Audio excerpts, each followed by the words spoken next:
Hi everybody, good evening. I just wanted to pop in here and share a couple of things that have been occupying my brain today. And of course, this is my quest to be on this 30-day life challenge. And if you are watching me live, do say hi. I wanted to ask you a question. What have been your most precious moments this week so far? And I wanted to share a precious moment I had on Sunday. One of my friends was celebrating her father's 95th birthday. And it was simply incredible seeing his vitality at 95, his aura at 95, his love that was oozing from his being, who he was being that day.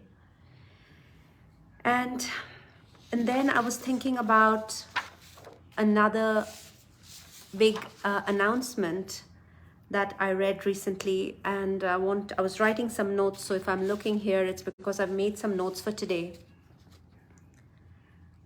Let me see who this is. Just send me a message. I'm trying to get used to the Facebook Live, so I don't see who this is, but I just saw that someone's live. Thanks. Okay, I'll figure that out.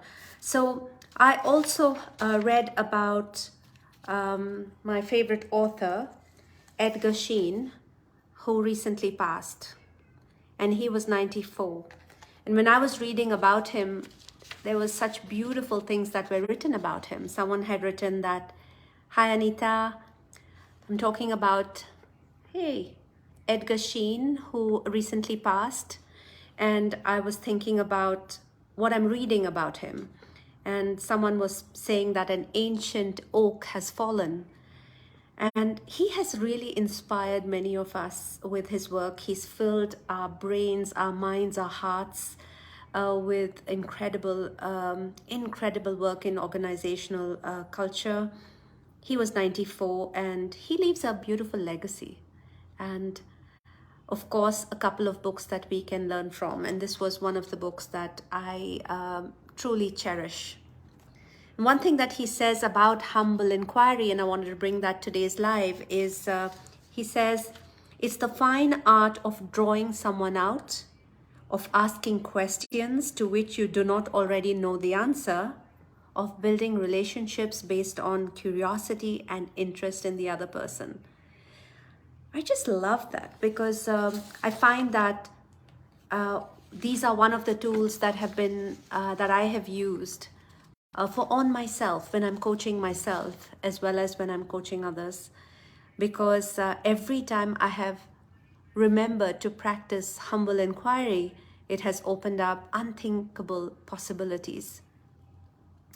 And I just want to read one thing that he has ended this book with. And it says that all of us find ourselves from time to time in situations that require innovation and some risk-taking. Some of us are former leaders. Most of us just have leadership thrust upon us from time to time by the situations we find ourselves in. The ultimate challenge is for you to discover that at those moments you should not succumb to telling, but to take charge with humble inquiry. And when I actually read this, it just reminds me that to continue to remain open, curious, and humble.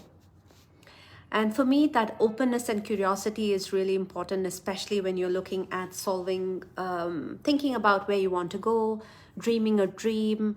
Sometimes it's all about the kind of questions we ask ourselves. And it could be the simplest questions that take you to spaces that you've never known before. And I want to share one simple question.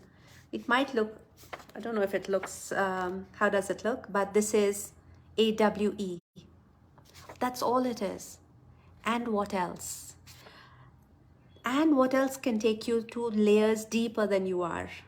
So a lot of times when I'm coaching my clients, I would take a pause and invite them with this question, and what else?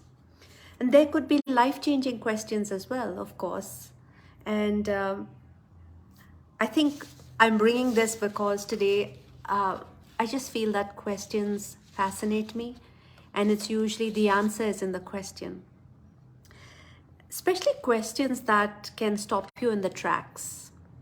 I've talked about this before, and when you have provocative questions that you ask yourselves, that you can really dig deeper.